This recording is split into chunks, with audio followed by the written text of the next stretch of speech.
Meet the mind of SS General Karl Wolff, the Wolff who dared to betray Hitler and manipulate the future CIA to escape the gallows.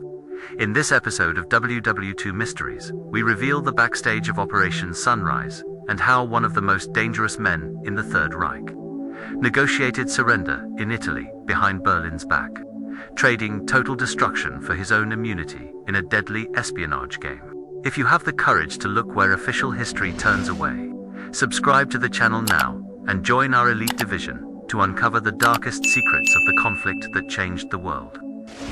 Imagine, for a brief moment, a man wearing a perfectly tailored uniform, holding a crystal glass in one of the most luxurious halls in Europe, while the world outside burns in flames. He smiles, chats amiably with diplomats and aristocrats.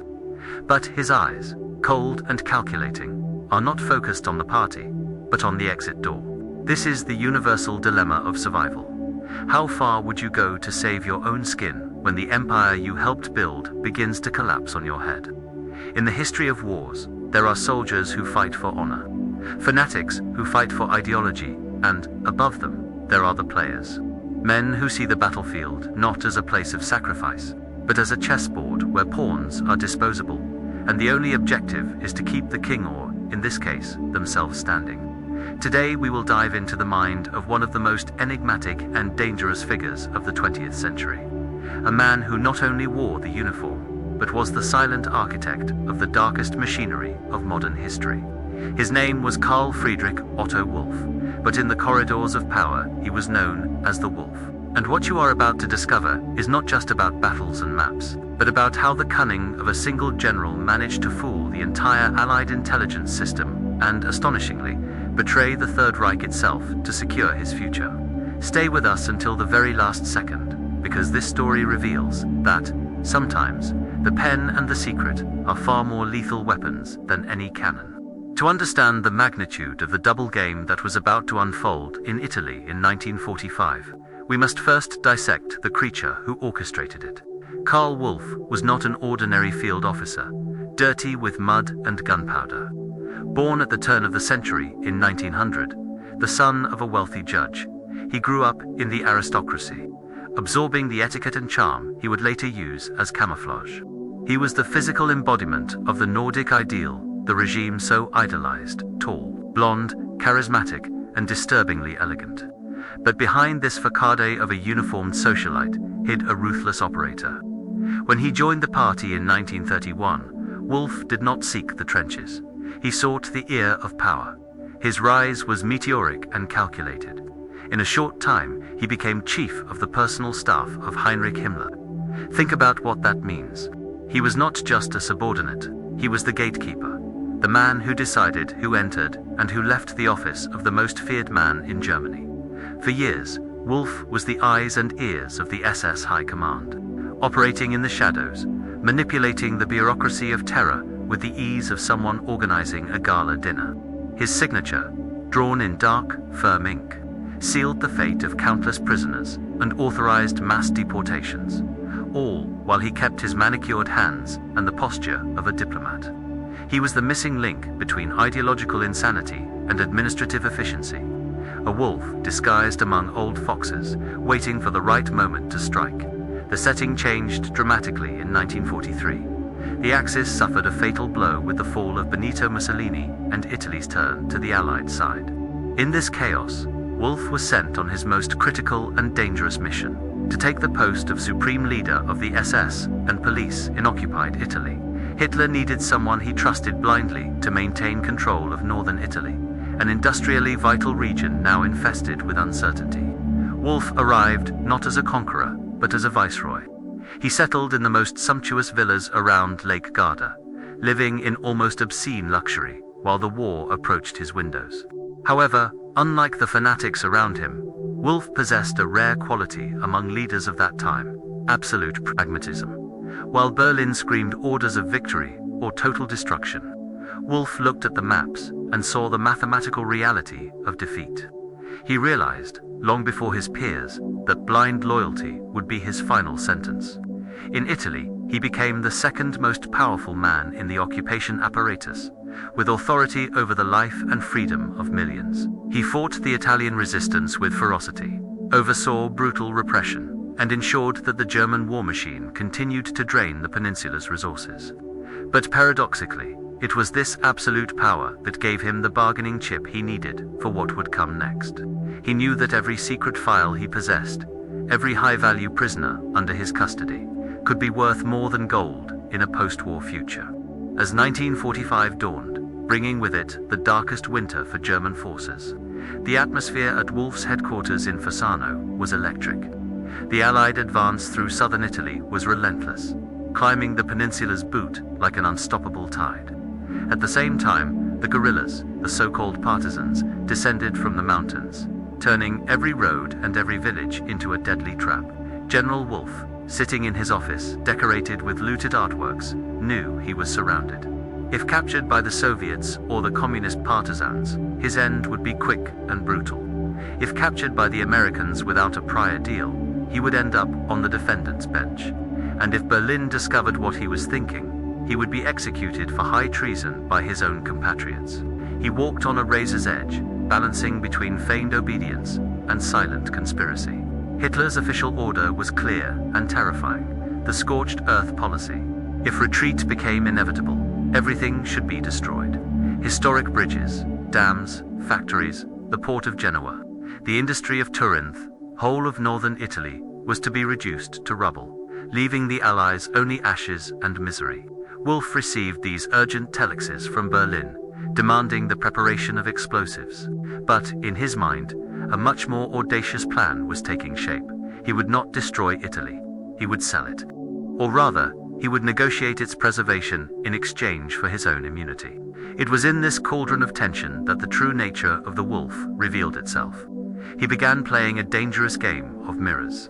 To his subordinates, he was the unshakable commander, inspecting troops and promising resistance. To Berlin, he sent doctored reports, assuring that everything was under control. But in the shadows, he began to extend invisible tentacles toward unlikely enemies. Wolff knew he needed an intermediary, someone untouchable. And who better than the only institution that operated freely across the front lines, carrying millennia-old secrets? The Catholic Church, the Vatican, embedded in the heart of Rome, became the clandestine channel for Wolff's ambitions. Cardinal Ildefonso Schuster, Archbishop of Milan, became a key piece in this chess game. Wolff, the SS General, started attending secret meetings, trading his uniform for discreet civilian clothes, using unmarked cars for nighttime encounters in sacred places. He knew the Allies, especially the Americans and British, had a growing fear. Not Nazism, which was already defeated, but communism. The fear that the partisans would seize control of industrial northern Italy and hand the region. On a silver platter to Soviet influence was the trump card Wolff needed. He would not offer just surrender, he would offer order. He would sell himself as the only man capable of preventing red chaos and ensuring a peaceful transition. It was a risky bet, worthy of a master manipulator. If it failed, he would be shot by Hitler or hanged by the Allies. But if it worked, he would go down in history, not as a villain, but as the man who saved Italy. And thus, while cannons roared in the Po Valley, General Wolff prepared for the most spectacular act of treason of the war, sending smoke signals across the border, where American spies waited, wary, in neutral and silent Switzerland, while continental Europe fell apart in ruins and despair. There was an island of silence and lit windows surrounded by total darkness, Switzerland. But don't be fooled by the neutrality of the Alps or the calm of the lakes of Zurich and Bern. In 1945, that small country had become the biggest snake pit in the world, a bustling bazaar of information where spies, deserters, and diplomats from every side traded secrets in whispers. It was to this deceptively calm setting that Karl Wolff turned his attention. He knew the key to his survival was not in Berlin, where Hitler, isolated in his bunker, moved phantom armies on maps that no longer corresponded to reality. The key lay across the border, in the hands of a man who operated in the shadows with the same dexterity as Wolff, Alan Dulles. Dulles was not a soldier. He was the head of the OSS, the Office of Strategic Services, the embryo of what would become the CIA, stationed in Bern. He was known as the gentleman spy, a man of sharp intellect, pipe always lit, and a network of contacts that would make any head of state jealous. For Wolff, reaching Dulles was an almost suicidal mission. He had to cross guarded borders, fool the Gestapo, shake off die-hard loyalists to the regime who surrounded him, and enter hostile territory with no guarantee that he wouldn't be arrested and shipped to a military tribunal the moment he set foot on Swiss soil. The operation began with the discretion of a ghost. Wolff, the SS Wolff, stripped himself of his silver insignia and visible authority to don civilian clothes. He relied on unlikely go-betweens, characters who seemed plucked from a film noir script. Among them was Baron Luigi Parelli, an Italian nobleman with connections in the Vatican, and Swiss intelligence officers such as Major Max Webel, who saw in the German surrender a chance to prevent the war from spilling over their borders. In March 1945, Wolff made the crossing. Imagine the tension inside the vehicle crossing the Alps, the cold sweat of a man used to giving orders, now depending on the discretion of strangers. The first encounter with Allied representatives was not a formal surrender. It was a test of character. In Zurich, and later in secret meetings in Ascona, Wolff sat down in front of Alan Dulles. The atmosphere was dense, thick with cigarette smoke and mutual distrust. On one side, the representative of American democracy. On the other, the general of one of the most feared organizations in history. Dulles looked at Wolff and saw a war criminal, but he also saw a unique opportunity. Wolff's proposal was seductive. He would deliver northern Italy intact.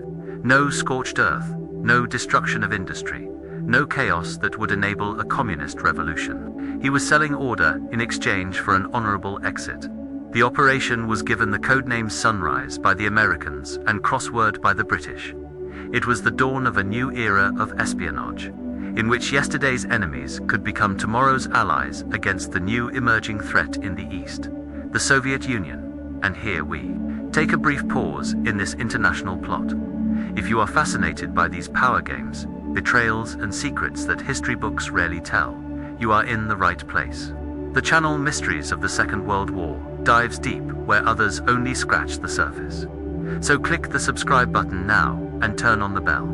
That way, you secure your front row seat to history and help us keep unearthing these forbidden files. Don't leave it for later. Become part of our community now. Back at the negotiating table in Switzerland, Wolff's game was about to become globally dangerous. What was supposed to be an absolute secret began to leak, and the consequences were seismic. Soviet intelligence, which had eyes and ears everywhere, discovered the meetings in Bern. In Moscow, the reaction was one of absolute fury. Joseph Stalin, paranoid and distrustful by nature, became convinced that the Western Allies, the United States and Great Britain, were betraying the Soviet Union. To Stalin, Operation Sunrise was not a local surrender in Italy. It was the prelude to a separate peace, in which Germany would stop fighting in the West to concentrate all its remaining forces against the Red Army in the East. Diplomatic tension reached stratospheric levels.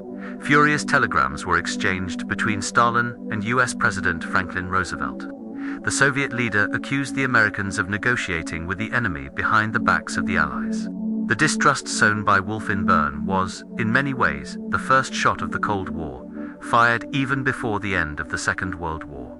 Wolff, unknowingly, or perhaps very knowingly, was manipulating the rifts between the giants, using the fear of communism as his protective shield. He knew that Dulles and the British generals would rather see Italy occupied by an orderly military administration than watch it fall into the hands of communist partisans who idolized Moscow. But the greatest danger for Wolff did not come from Washington or Moscow, but from Berlin. Rumors of treason reached the ears of Heinrich Himmler and Ernst Kaltenbrunner, head of Reich security. Wolff was summoned to appear in Berlin. Any other man would have fled, but Wolff knew that fleeing would mean losing his authority over the troops in Italy, which would render his deal with Dulles useless. So he did the unthinkable.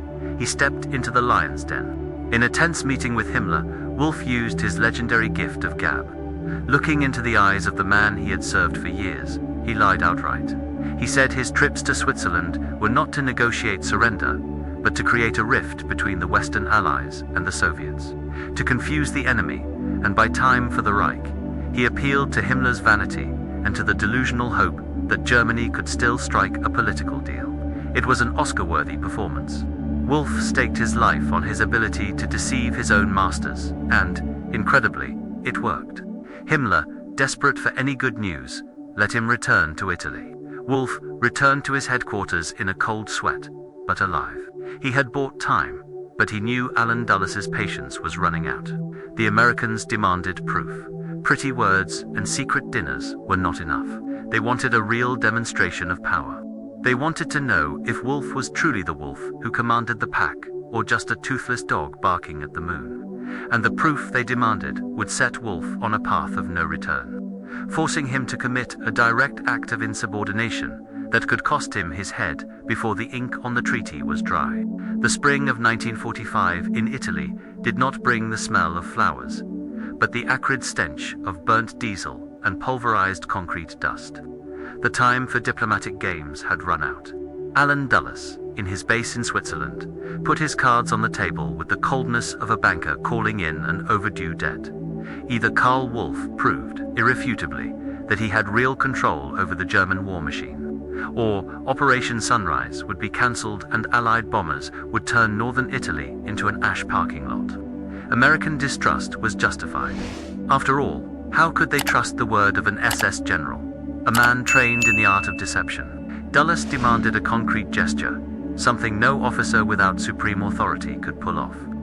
He asked for the immediate release of two of the regime's most valuable prisoners, Ferruccio Peri, one of the leaders of the Italian resistance and a future prime minister, and Major Ugo Boncompagni. They were held in SS dungeons, awaiting a grim fate. Wolff did not hesitate.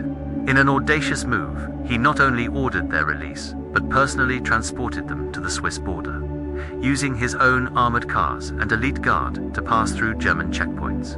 Imagine the surreal scene. The head of the Nazi occupation acting as chauffeur to the leaders of the resistance he had sworn to crush. By delivering them alive into Allied intelligence hands, Wolff was not just freeing men, he was sending a coded message to Washington and London. I hold the keys. I control who lives and who disappears. Make the deal with me. But the release of prisoners was only the tip of the iceberg. The real trial by fire lay in the infrastructure. From Berlin, Hitler's orders thundered like apocalyptic storms. It was the infamous Nero Decree. The Führer demanded that, in the face of retreat, Germany leave nothing behind but scorched earth. This meant the total destruction of the great industries of Milan and Turin, the demolition of alpine hydroelectric plants that supplied energy to the country, and the implosion of the port of Genoa. Wolff sat atop a powder keg, primed to blow up one of Europe's richest cultural and economic heritages. Yet the Wolff knew that ruling over ruins would give him no bargaining power in the post-war world. He needed Italy intact to sell his honorable capitulation. So he began an unprecedented internal sabotage campaign. Wolff summoned Wehrmacht engineers and local SS commanders and, using a mix of veiled threats and confusing bureaucracy, started countermanding Berlin's directives. He instructed that explosives be placed, but that detonators be removed or disconnected under the pretext of technical failures or a tactical need to wait.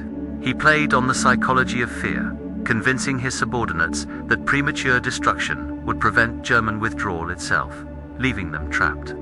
He saved ancient Roman bridges and modern factories, not out of love for art or industry, but because every building left standing was another chip in his bet for his own life. And if you are impressed by how real history is far more complex and full of nuance than what we learn in school, this is the moment to do your part. Stories like Karl Wolff's force us to confront a morally grey reality, that sometimes the end of a great evil depends on the cooperation of evil men. Help us take this knowledge to more people.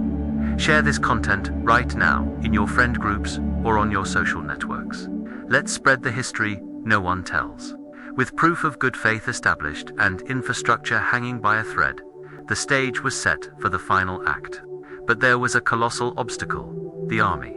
Wolff commanded the SS and the police, but the combat divisions, tanks, and artillery were under the Wehrmacht, led by General Heinrich von Wittinghoff. Wittinghoff was an old-guard Prussian soldier, rigid and terrified at the idea of breaking his oath of loyalty to Hitler. Wolff had to drag Wittinghoff into the conspiracy, whether he wanted it or not. Days of tense meetings followed at headquarters, where Wolff used his full arsenal of persuasion, painting a bleak picture of the future if they continued to fight. Berlin has already fallen in spirit, he argued. Our loyalty must now be to the German people who are here, under our command, to prevent a pointless massacre. Reluctantly, with trembling hands and a face marked by sleepless nights, Wittinghoff finally gave in, agreeing to send a representative to sign the surrender. The plan carried incalculable risk. 2 emissaries were chosen to cross enemy lines: Lieutenant Colonel Victor von Schweinitz, representing the army, and SS Major Max Wenner, Wolff's trusted man. The journey these 2 men took to Caserta is a chapter in itself, worthy of an espionage thriller. They could not simply fly. They had to cross the front at night, under torrential rain, avoiding patrols from both sides and partisan groups that shot at anything speaking German. Guided by OSS agents and shielded by darkness, they finally reached Allied-controlled territory. The destination was the Royal Palace of Caserta, a monumental building, the Versailles of Italy, now serving as headquarters for Field Marshal Harold Alexander, Supreme Commander of Allied forces in the Mediterranean. The choice of venue could not have been more symbolic. The grandeur of an old monarchy framing the collapse of modern totalitarianism. On April 29, 1945, while Berlin was surrounded by the Soviets and the Third Reich lived its final agonizing breaths, the German emissaries entered the conference hall in Caserta. There was no pomp, no music, only the heavy silence of history being written. The atmosphere in the room was suffocating. On one side of the table, American and British officers in impeccable uniforms. On the other, exhausted Germans, still with road dust on their boots. The document on the table was simple, but devastating. The local instrument of surrender. It required the unconditional laying down of arms by nearly 1 million German soldiers and Italian fascists. There would be no negotiation of terms, no written political guarantees, only acceptance of total defeat. Wenner and Schweinitz knew that by signing that paper, they were technically committing high treason in the eyes of their still formally existing government. But the alternative was annihilation. At 14 o'clock, under the watchful eye of British General William Morgan, the pens scraped the paper. The sound of those signatures was the first tolling of the bell for the end of the war in Europe. The surrender was scheduled to take effect on May 2nd at noon. But what seemed like the end was, in truth, the beginning of a new nightmare. Signing a piece of paper in a safe palace was easy. Getting fanatical generals, indoctrinated SS troops, and a central command in Berlin screaming treason to accept the order to cease fire was an almost impossible task. The document was signed, but Wolff knew the most dangerous period of his life was now beginning. He had to return to the lair, face his generals, and ensure that the guns really fell silent, before the SS or the Gestapo discovered what had happened in Caserta, and decided to turn surrender into an internal bloodbath. The Wolff had set the trap, but he still ran the risk of being devoured by it. The ink on the signature in Caserta had barely dried, and Karl Wolff was already immersed in the tensest chapter of his existence. The document signed on April 29th was just a piece of paper. The reality on the battlefield was made of lead and blood. The agreement stipulated that the ceasefire would only come into effect on May 2nd. That meant Wolff had less than 72 hours to return to his headquarters in Bolzano, surrounded by SS fanatics unaware of the betrayal, and persuade an entire army to lay down its arms without revealing that he had already sealed everyone's fate. The return was an odyssey, worthy of a nightmare. Blocked by partisans unaware of the secret negotiations, Wolff and his entourage were surrounded and nearly executed on the road. It took a direct, desperate intervention by American intelligence, which sent agents to rescue the Nazi general from the hands of the Italian resistance. Imagine the ultimate irony.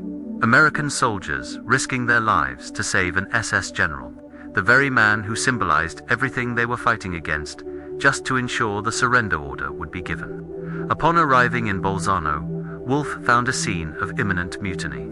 Field Marshal Albert Kesselring, Supreme Commander of German forces in the West and a blind loyalist to Hitler, had discovered the negotiations. The order for Wolff's arrest was issued.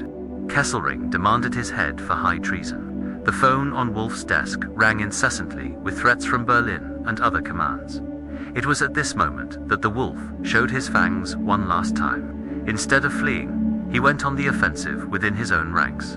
He isolated communication lines, ordered the arrest of officers loyal to Kesselring, who tried to sabotage the ceasefire, and used his SS authority to intimidate the Wehrmacht. He lied, manipulated, and coerced.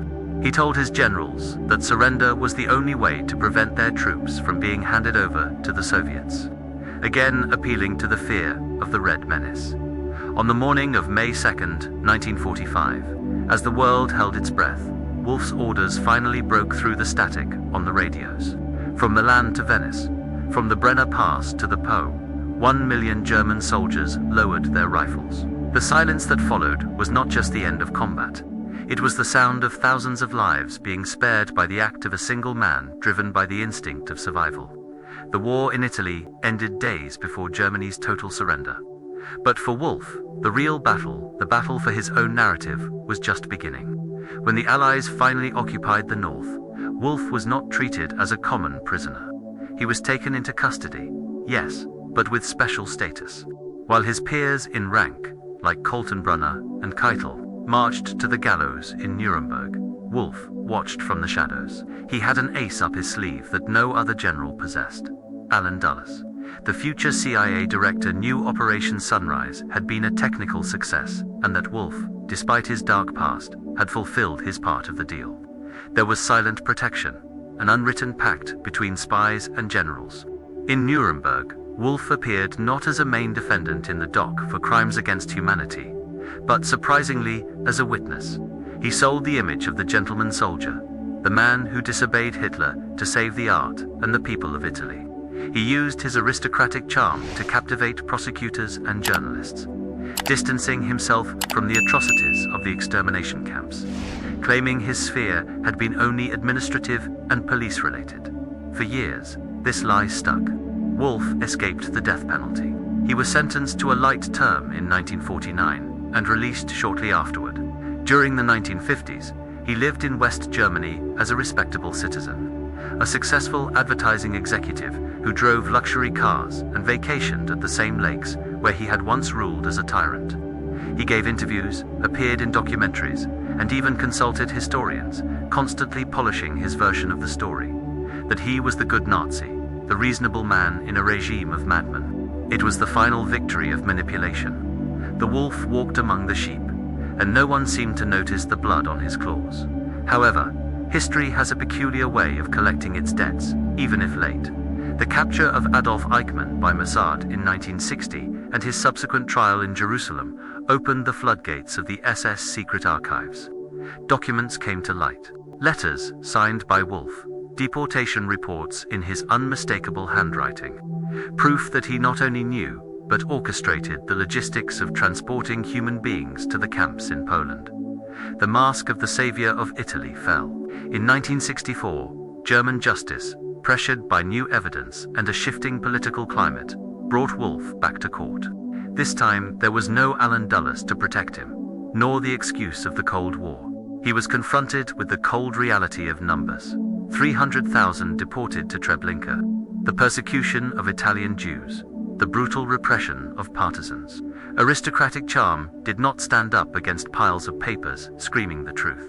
Wolff was sentenced to 15 years in prison. He served part of the sentence, but, true to his survivor nature, was released in 1969 for health reasons. He would live another 15 years, dying in 1984 in his bed, a privilege he had denied to so many. Karl Wolff's story is an uncomfortable mirror for all of us. It forces us to confront a morally grey reality, that, at times, the end of a great evil depends on the cooperation of evil men. The surrender at Caserta undoubtedly saved tens of thousands of lives and preserved Italy's cultural heritage. But the price was the temporary impunity of one of the architects of the Holocaust. Wolff deceived Hitler, deceived Kesselring, and, for a long time, deceived the world. He was an opportunist who used human lives as bargaining chips.